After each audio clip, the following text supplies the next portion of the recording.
Putin stunned. Ukraine destroyed 126 Russian soldiers and defeated 10 enemy attacks in eastern Ukraine. War of Russia and Ukraine on June 7. Situation in eastern Ukraine: the enemy bombarded the entire defense line. The Ukrainian army repelled 10 attacks yesterday. The Ukrainian defense forces excelled in defeating 10 enemy attacks in eastern Ukraine on Monday, and the enemy was defeated at 2 locations in the eastern Ukraine operation cluster. On the whole defense line, the enemy used fighters, many rocket launchers, large artillery, tanks, mortars, launched rockets, bombed civil infrastructure and residential areas. Peaceful residents.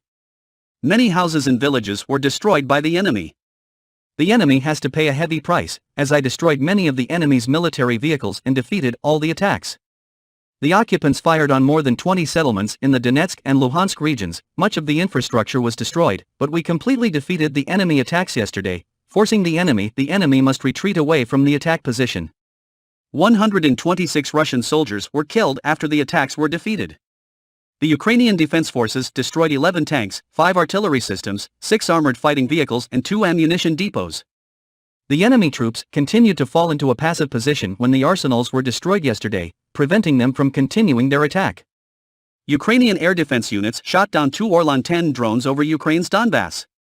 The General Staff of the Ukrainian Armed Forces earlier said the enemy was focusing its main efforts on its attempt to establish full control of the city of Severodonetsk. But we have recaptured half of this city from the enemy and destroyed half of the enemy's bases here. The number of Russian soldiers in Severodonetsk has also been killed by half.